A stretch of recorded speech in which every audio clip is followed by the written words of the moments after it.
So good morning dear students. I think this would be the last video of the chapter quadratic equations. In this video we'll complete this exercise, okay? From 17C we have to start, okay?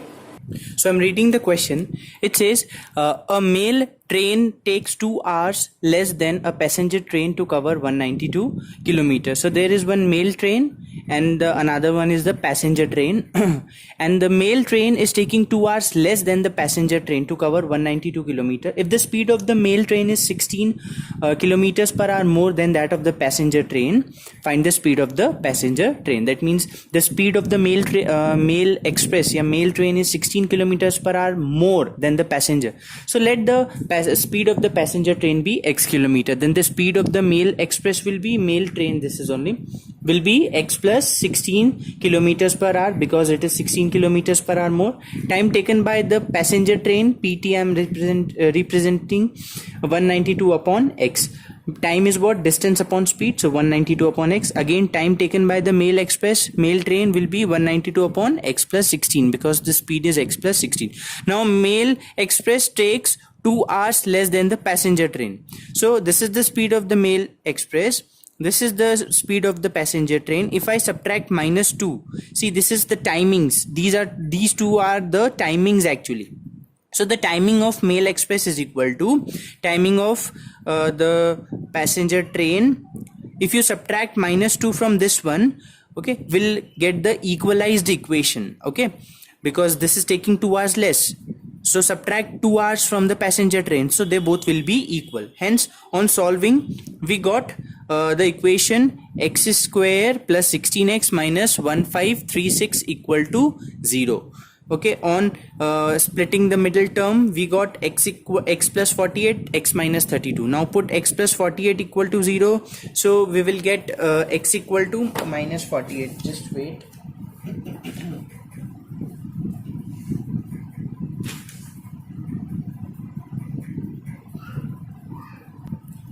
X is equal to minus 48, which is not possible because the speed cannot be in the negative term, and x equal to 32. So x equal to 32 is the correct answer. Okay, all right. As I see 17th D question, if you read this question, if you have understood A, B, C, you can easily do D question. So I'm leaving it for you to do. Okay, let us read 18th A question.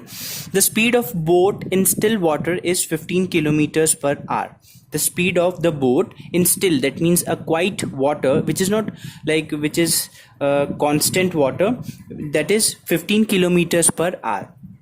It takes 4.5 hours to travel 30 kilometers downstream and back to the starting point. I told you about the downstream and upstream positions. Okay, downstream will be when the flow of water is this way and the boat is also traveling in this way. And upstream means if the flow of water is this way and the boat is traveling in the opposite direction. Okay, so here the speeds will be added and here the speeds will be subtracted. This I have explained you in the basic thing. So we need to find the speed of the stream. Okay, so let us consider the speed of the stream be x kilometers. Given total time to travel downstream and upstream is 4.5 hours, that is 9/2 hours. Given distance is 30 kilometer. Okay, for downstream condition the speed of boat will be, I told you, for the downstream the speed of the stream and the speed of the boat, they both will be added. Okay, the speed of boat is given to us 15 kilometers per. I am not written, just you can write it. So x plus 15, so 15 plus x. The speed of the boat will be, for the downstream condition, 15 plus x. So time will be distance upon speed. Distance is 30 upon 15 plus x. For upstream condition the speed of boat will be 15 minus x. So time is again what? Distance upon speed, that is 30 upon 15 minus x. Now according to sum we are given the total time of the downstream condition and upstream condition, that is 9/2. Okay, so let me rub this one. So finally, according to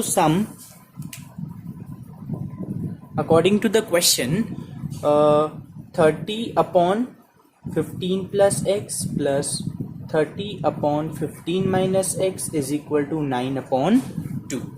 Okay, now don't think that this they both will be added, and because the numerator is same, no, when the denominator is same then only we add the numerator. Here we need to take the LCM, so multiply this inside, 15 minus x plus 30 bracket 15 plus x upon a plus b, a minus b. What is this? A square minus b square. Okay, multiply 13 inside, so it will be what? 450 minus 30x plus 450 plus 30x upon, what is the square of 15? This is 225 minus x square equal to 9 upon 2. Here 30x to 30x will be cancelled, so 450 plus 450 will give you 900 upon 225 is equal to 9 by 2. With that 900 we can cancel 9 easily. Okay, so we will be left here with 100. Okay, then after that, like this. Okay, so 900 upon 225 minus x square equal to 9 upon 2. 9 to 900 cancelled 100. Take 2 that side, so it will be 200, and this one here 225 minus x square. Now take x is minus of x square this side and plus of 200 that side. So x square will be 225 minus 200, which is 25. So x square is equal to 25. What all answer we will get? X will be equal to plus minus 5, and we will accept plus 5 because this is the speed and speed cannot be in the negative, so minus 5 is inadmissible. Okay, alright, let us come to 18th B question.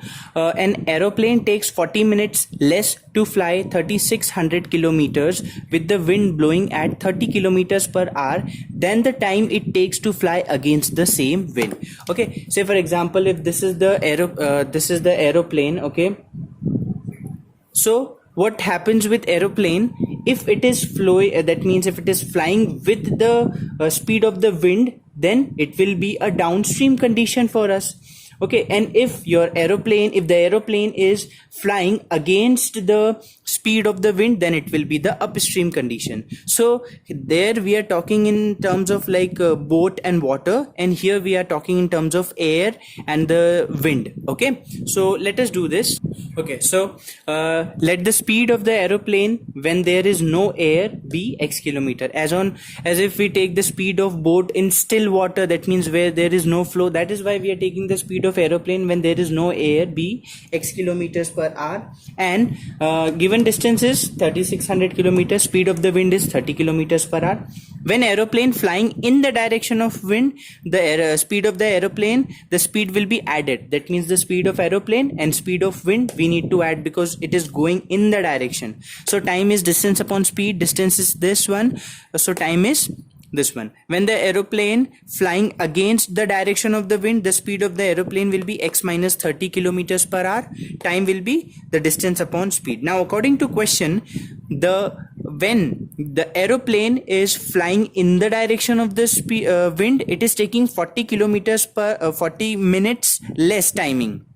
So what we do, that when we have the speed of the aeroplane which is flying against the direction of the wind, if you subtract 40, then it will be in equal sign. That means they both will be equal. Both the sides, that means left hand side and right hand side, will be equal when you subtract 40 minutes from the speed of the aeroplane when it is in the against direction. Okay, and it is in minutes, so that's why I have divided it by 60. Okay, now this equation you have to solve. What you do, take this minus of 40 upon 60 this side and 3600 this side. Wait, let me show you.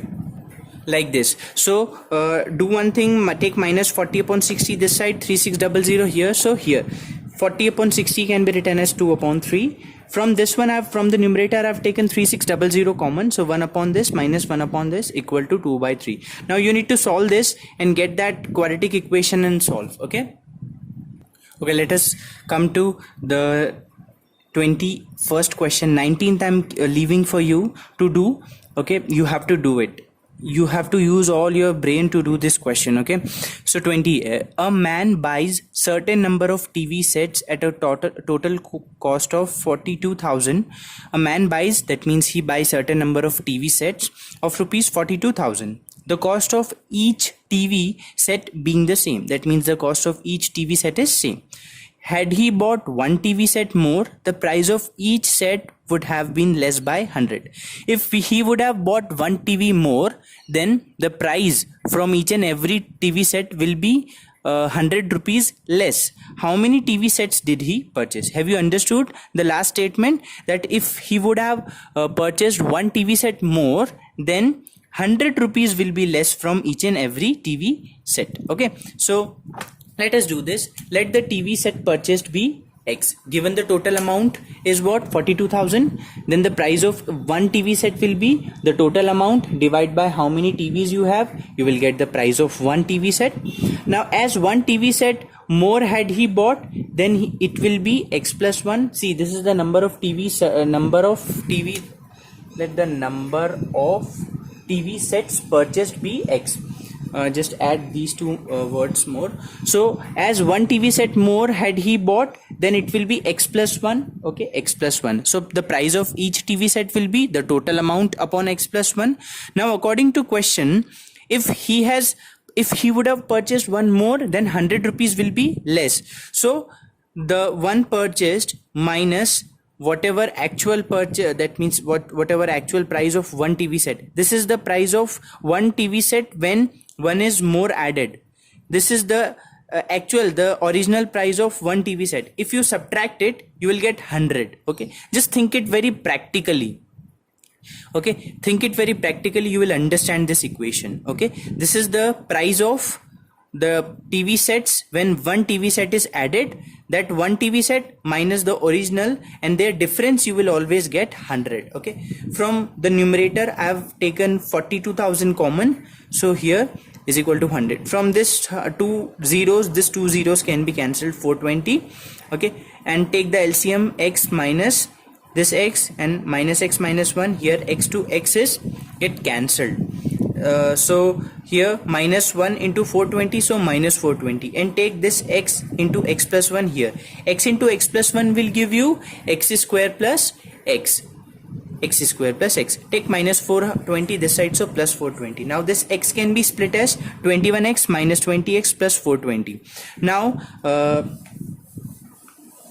after this, take x common from these two, so x plus 21. From here take minus 20 common, so x plus 21 equal to 0, x minus 20, x plus 21 equal to 0. X is equal to 20 is the accepted answer. This will be the inadmissible because negative. The number of TV sets cannot be in negative. So this is admissible, this is inadmissible. Okay. Alright, let us come to 20B question. A bookseller buys certain number of books of copies for 4800. That means a bookseller, he buys a certain number of copies of a books for rupees 4800. He makes a profit equal to the cost price of 15 books by selling at the rate of 100 per book. Now what he did, he made a profit equal to selling a 15 books at the rate of 100 books per 100 per books. Find the number of copies of the book purchased by the book seller. Okay, so how can we understand this question? First of all, what he did, the bookseller, he buys a certain number of, that means whatever he bought, that is 4800 rupees, he bought some books. Okay, he makes a profit equal to the cost price of 15 books. That means whatever the cost price of book, that means whatever the cost price of 15 book, he already made a profit from those, selling at the rate of 100 per book. And we need to find the number of copies which the bookseller purchased the book. Okay, so let us start with, let the number of books purchased by the bookseller be X. So the total cost is given to us. What is the total cost price for the bookseller? That is rupees 4800. So can we find the price of the each book, the total cost upon the whatever the number of the book purchased? That will give us the price for each book. Now he sold at rupees 100 per book. He sold the books at rupees 100 per book. Then the total selling price will be what? 100 into what is the number of the book? X. So 100x. Profit he received, as in the question they are saying that 15 books. the 15 into the price of each book, that means whatever he received the price, that means whatever he paid for the each book, that is 4800 upon x. So 15 into 4800 upon x. 15 into the price of each book, 4800 upon x. So 15 into this will give you 72,000 upon x. Now we need to use this concept of profit and loss, that is profit is equal to selling price minus cost price. Okay, so selling price, we have, what is the selling price? This is 100x minus what is the cost price of the book, that is the 4800. No, this x won't come. 100x minus this is the total cost price, so 4800.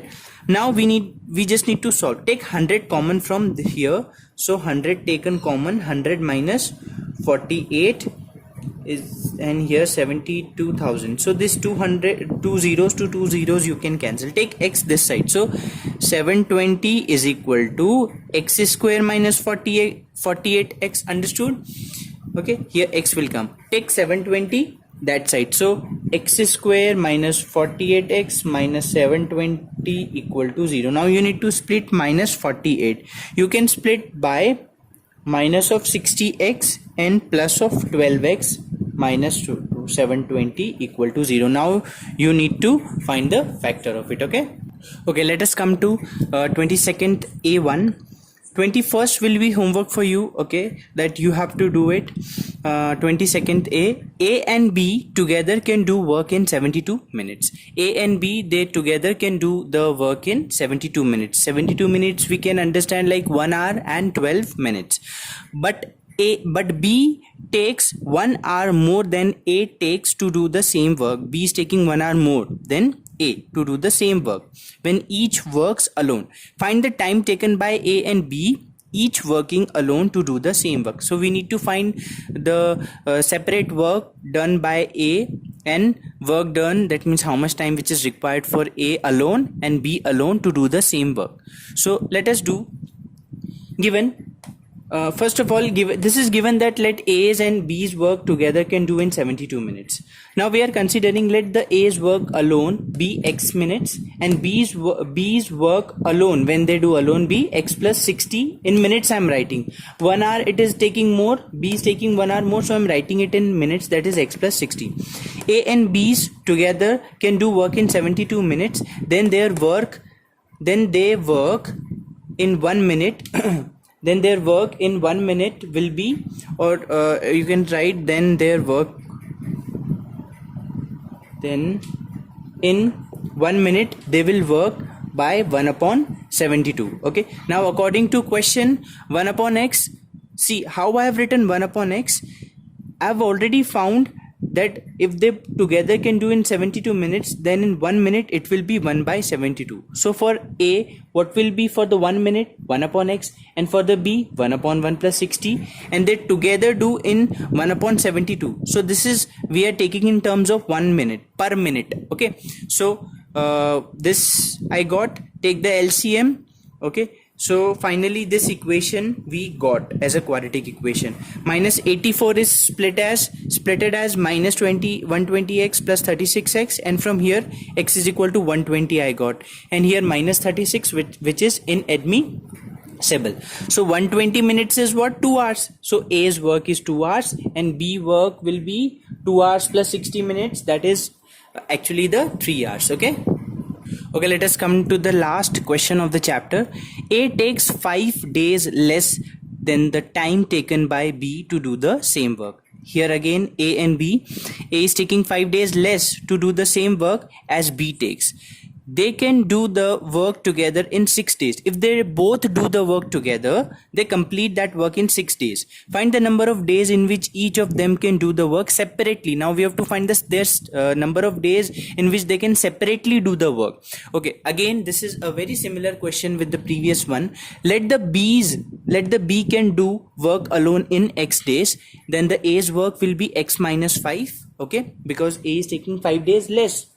Now A and B together do in 6 days, then their 1 day work will be 1 upon 6, as we have taken in the previous 1 upon 70 to 1 minute work. So here we are taking 1 day work, 1 upon 6. So according to the sum, together they can do in 1 upon 6. So 1 day's work of B is 1 upon x, 1 day work of A is 1 upon 5, x minus 5, and they are doing in 1 upon 6. So I've taken LCM here and I got this quadratic equation x square minus 17x plus 30 equal to 0.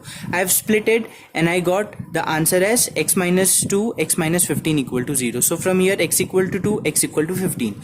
So if we put x equal to 2, the B work can be 2, but A work cannot be 2 minus 5 minus 3. So this is inadmissible.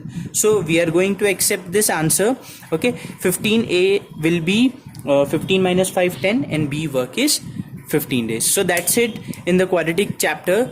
Do more and more practice. Just see the examples more and more. Try to solve it. Okay, that's it for today. Thank you so much.